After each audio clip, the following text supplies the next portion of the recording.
Assalamualaikum. Nah, kali ini aku bakal share tentang 11 makanan yang dapat membantu melawan kecemasan dan mood swing.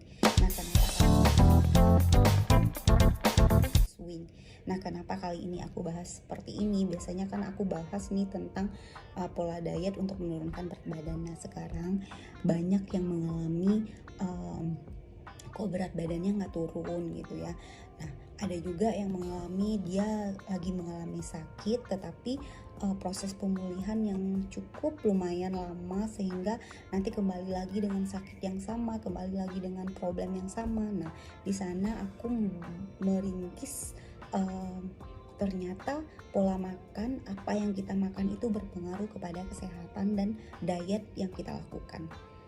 Di sini meskipun dampak makanan terhadap kesehatan mental manusia mungkin tidak sebaik kesehatan fisik ya, tetapi pengaruhnya signifikan antara apa yang kita makan dengan apa yang kita rasakan. Tentu saja tidak realistis mengharapkan seseorang yang sedang mengalami kecemasan dan mood swing tersebut untuk mengubah pola makannya secara keseluruhan. Tetapi kita bisa melakukan ini secara perlahan dengan menyesuaikan dengan terhadap hal-hal yang kecil. Contohnya kita mendesain pola makan kita secara teratur, apa yang bisa kita makan malah lebih menghemat pengeluaran uang kita sehari-hari. Nah, ada banyak makanan yang untuk dipilih masing-masing memiliki berbagai nutrisi untuk meningkatkan mood dan suasana. Itu kacang kanari. Kacang kanari ini mengandung lemak tak jenuh dan protein. Nah, kaya akan lemak omega 3, terutama untuk makanan nabati, dan terbukti mendukung fungsi otak yang tepat. Nah, dia memberi manfaat yang sangat baik bagi tubuh dan otak kita. Dengan mengkonsumsi kacang kanari, kita bisa memperbaiki siklus di otak kita.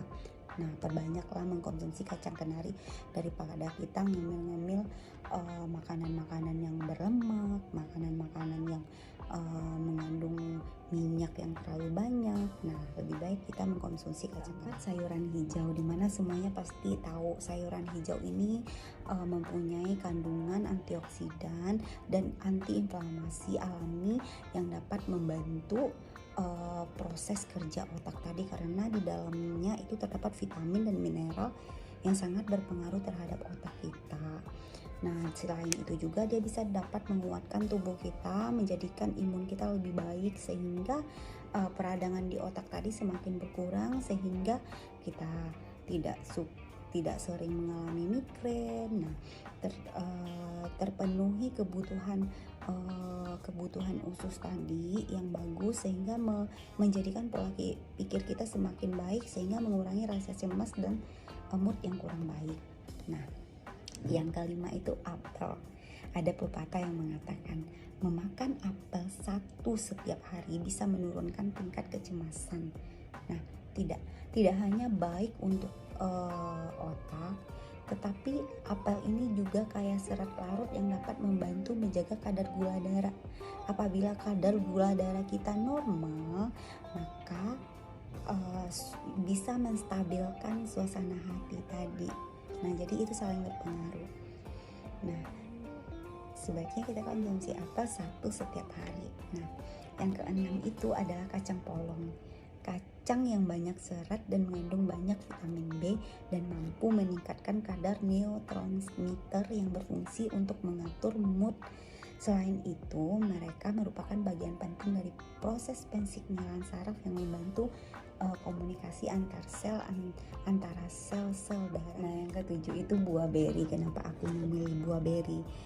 Kalian tahu sendiri buah beri itu memiliki banyak warna. Nah, warnanya itu merupakan hasil dari antosiodinin, adalah tumbuhan yang memberi warna merah, ungu, biru ke buah beri tersebut. Memberikan warnanya tergantung tingkat pH yang mereka beri. Itu fungsinya menghambat pelepasan kortisol, hormon yang menyebabkan manusia menjadi stres sehingga membuat kita menjadi lebih tenang. Dan buah beri juga kaya akan antioksidan yang dapat memperkuat imun tubuh, melawan radikal bebas. Selain itu, mereka mampu membantu fungsi kognitif otak yang berfungsi untuk melegakan kita apabila kita merasa sedih, merasa kurang nyaman, atau kita merasakan sesuatu yang membuat kita kesal atau rasa sakit berkepanjangan. Ini dapat membantu kita menghilangkan rasa sedih dan kecemasan yang berlebih. Nah, yang kedelapan, kenapa orang lebih memilih makan oat daripada nasi? Nah, oat pada umumnya mampu menurunkan kolesterol jahat di dalam tubuh, di dalam darah terutamanya.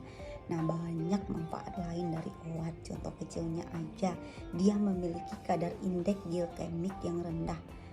Nah, apabila mereka memiliki kadar glikemik yang rendah, mereka terus-menerus menyuplai aliran energi ke aliran darah selama pencernaan, sehingga mampu mendata belian kadar gula darah dan suasana hati kita tadi. Dia adalah rendah indeks glikemik yang rendah. Mereka terus-menerus menyuplai energi ke aliran darah selama pencernaan sehingga mampu mendata bilian kadar gula darah dan suasana hati kita. Nah, yang kesembilan itu jamur. Nah, jamur ini sangat berperan dalam peningkatan mental. Karena jamur mampu mengatur gula darah dan insulin sehingga menstabilkan suasana hati. Nah, apabila gula darah dan insulin kita itu terkontrol, suasana hati kita juga akan lebih baik. Dan dia juga bertindak sebagai probiotik di dalam tubuh untuk memproduksi bakteri baik yang dapat menyebabkan kita menjadi lebih bahagia. Karena 80% hormon serotonin diciptakan oleh sel-sel saraf yang ada di dalam usus kita. Jadi dari situ kita harus perbaiki usus kita sehingga proses otak akan menjadi lebih baik.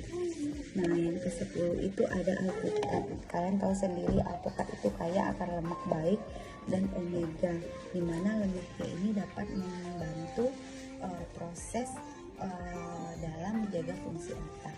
Yang terakhir adalah coklat hitam. Saya suka banget makan coklat hitam karena saya tahu coklat ini mengandung probiotik yang sangat bagus untuk usus. Karena magnesium yang ada di dalam coklat hitam itu berfungsi untuk mencegah peradangan dan meningkatkan aliran darah di otak sehingga meningkatkan fungsi kognitif dalam mengurangi kecemasan.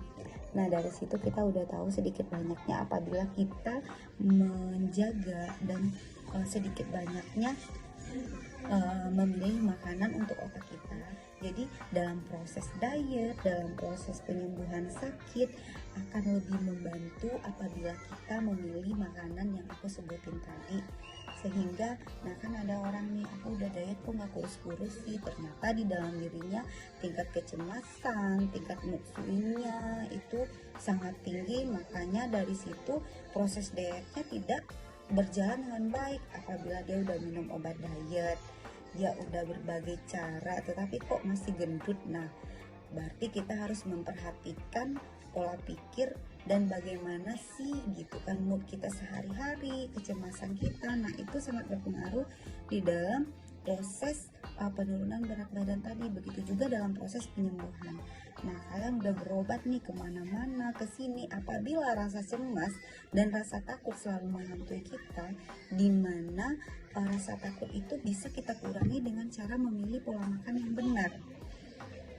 Dan itu kita lakukan secara konsisten dan mencatat apa sih pola makan kita yang harus kita lakukan untuk membuat kita lebih baik dan lebih bahagia menjalani hari-hari. Nah, semoga ini bermanfaat buat teman-teman semua dan kalian bisa coba praktekkan dan merubah pola makan dari sejak dini. Dah.